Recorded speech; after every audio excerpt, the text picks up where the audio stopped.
Hey, badass business owners, welcome back to the show. Today is Thursday. It's time to talk about some numbers, and we're going to dive into something that I want to make sure that you're looking at and you're doing, and I want to help with some of the overwhelm you have when you set a sales goal that kind of scares you a little bit and makes you a little nervous. All right. Right now, we are, if you're listening live in real time, or close proximity, we are getting ready to go into a new year. And this is when you should be setting a sales goal for next year. Now, for some of you guys have had a record-breaking year, even though we've had this whole coronavirus thing. And then some of you guys took a massive hit to your sales because you were more locked down than you were able to work. But whatever the case may be, I want you to set your goal for next year. And I want you to set a goal that makes you a little uncomfortable, makes you a little sick to your stomach, something that's going to challenge you. And hopefully you've already done that. But if you haven't, I want you to look at what you project you're going to finish with this year and then set that goal for next year with what that's going to be. And remember, it needs to make you a little nauseous. All right. And the reason we want to do that is because it's going to challenge you. It's going to challenge you to think of ways of how you're going to really grow your business.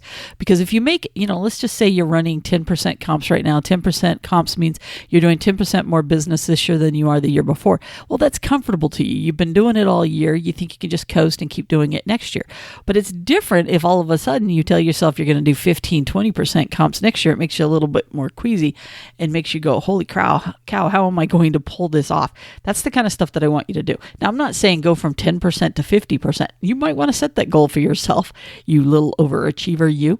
But for most people, the biggest thing is I need you to make sure that you do something that is totally doable, but it's going to take some work. It's going to take some hustle. It's going to take some work. It's going to take you planning it out better.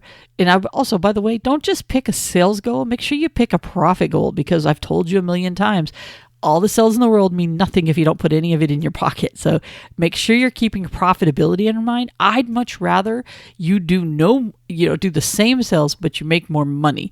So if that's what your goal is for next year, I applaud that. I want you to do that as well. In which case, it's still going to feel uncomfortable, because let's just say this year you made $30,000 out of whatever money you made, but now you're going to try to make $50,000 next year. That makes you sick, but you're not going to make any more sales, but you're going to clean up your business and put some processes in place, and you're going to do things smarter, not harder, and you're going to end up making a better bottom line. Whatever it is, I want you to make sure that you have a goal for next year. And by the way, if you're listening to this outside of the new year, you still have this year to deal with. You can do the exact same thing with this year, all right, for the back half of the year, for whatever time is left. So this is something you should be doing at all times, not just because we're going into a new year.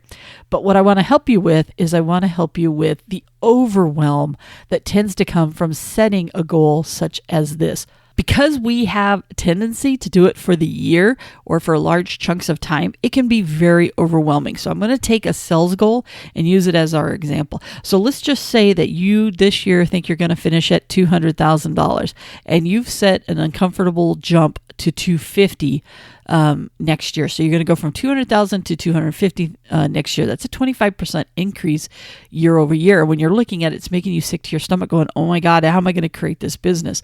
Well, the first thing you have to do is you have to get out of your head trying to look at that as an annual number. Because if you sit there and you try to figure out going, oh my God, I got to jump $50,000 in sales, you're going to be overwhelmed. It's because you're looking at the big picture. And what I need you to do is I need you to change the picture and break it up a little bit. It's going to be a little bit easier for you to digest and to be able to understand. So for example, if you think about that, you do business in monthly, okay? Very few of you do your business equally month after month after month, which case means, for example, you don't do 10,000, 10,000, 10,000, 10,000. Now, some of you might do that. Some of you may not do that. But for majority of you aren't. So, for example, if we look at this $50,000 jump, if let's say this person's business was equal, that means some months they're going to jump $4,000, and some months they're going to jump another $4,000, and then another month $4,000. That's if their business is the same month after month after month. But the reality is that's probably not what it is. The reality is they're going to have some months that are much bigger, because they do 3-4 months out of the year, they do tons of their business, and they've got 2 months that it completely tanks. And the other 6 are very consistent, in which case you have that information. All you have to do is take your previous sales by month and divide it by the year. So for example, if you know your sales by month in the past and you know your annual sales, you can always figure out what it is. So if we take our little business here who did 200,000, let's just say one month they did $14,000, right? If we take the 14 divided by the total sales of 200, we know they did 7% of their business in that month. So if we look at the year prior, and they might find that they also did 7%. So they know that next year, more than likely, they'll do 7% of their business in that year.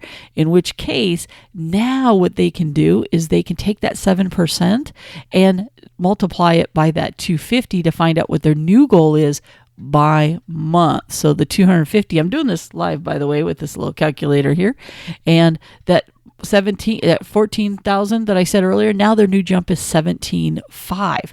So instead of them focusing on how they're going to jump $50,000, now for that month, they just have to focus on how are they going to create an additional $3,500. Much smaller goal, but it's something that their brain can get around going, okay, well, if I did just 4 more of these jobs at $1,000, I've made up my difference. Or if I do 8 more jobs of this $500 sale, I'm going to make up that business. You see how it's much more manageable when you break it down by month. So I want to challenge you is that when you make that monthly goal, whether it's a sales goal or a profit goal, go look at history. If you've been in business for any length of time, you can go back and you can look at last year. You can look at the last 2 years, 5 years. Did it with a business the other day, and we were able to go back 5 years or 4 years of business and be able to see what her trends were in her business and be able to figure out a percentage that was more comfortable by month. Then take the sales goal that was making her feel a little queasy and be able to break it down into manageable chunks. You can do the same thing for your business. I highly recommend doing this. It's going to make this big, it's the thing, how do you eat an elephant one bite at a time? Same thing. Your big elephant is whatever the sales goal you set for yourself or this profit goal. I need you to break it down into smaller chunks. And you can use that by doing history, because when you do the history, you can now see that you can break it down by month way more manageable for you. All right. This is where percentages come in. And once again, go over it really quick in case it kind of flew by real fast. You take the sales you did for the month, divide it by the sales you did for the year. Sales for the month divided by the sales for the year. That's going to give you a point something number. So it's going to be 0.07, 1.2, 2.5 or 2.5. Just remember, it's a decimal. Move it over 2 and it's going to give you the percentage. So if you came out with 0.07 like I did, we know it's 7%. And that's the number that you need, because now you take that percentage times your new goal and you do it the other direction, and it's going to, or you can do it with the 0.07, but it's going to give you your new sales with what you need to plan for that month. Hopefully that's making sense. I know some of you guys are getting way better at math over an audio. And this is one that I'll try to put a video together here at some point. I'm so behind on my ideas for these videos for this YouTube channel I'm trying to put together, because I'm trying to get you guys from just audio to be able to have something tangible that you can view. So if you haven't already, head on over to Training for Local Small Business Owners on YouTube. We're putting together some videos to help you. I got to continue to do some of those things. So, but here's my thing, folks. Here's what I really want to have happen. I want to make sure that you're setting that goal. No matter what, you need to set your goal for next year, for the rest of the year, wherever you're listening to this. And then I need you to break it down by month. And then I need you to take that broken down by month, what percentage you've done in the past, multiply it by your new goal. That's going to make your goal, your big goal that makes you nauseous and sick to your stomach, it's going to make it a lot more manageable, because it's going to be by month. And even that might make you a little like, ugh, but it's not going to be as overwhelming, because once you're able to get it down to $2,000, $3,000, $4,000, $5,000, $6,000, you can then take the products and services and the customers you have, and you can start figuring out, going, wow, if I just do this one add-on item per person, that's going to make up my month. If I've got, if I create an add-on item that runs $25 and I can just get one out of every 4 of my clients to do it. I had 200 people last month. So if I get 1 out of 4, that means 50 people buying it at that $50. I've just come up with $12.50 in sales by just adding on that one thing, add-on item. And then if I do this over here, it's going to lead to this much money. See how you can put a plan together more specific, because you can say add-on items, price changes if you need to have them. How many new customers? You might say, hey, my customer average is $50, and if I have to jump $3,000 and my average ticket is 50, that means I got to come up. Whoa, I don't know what kind of math I was just doing there.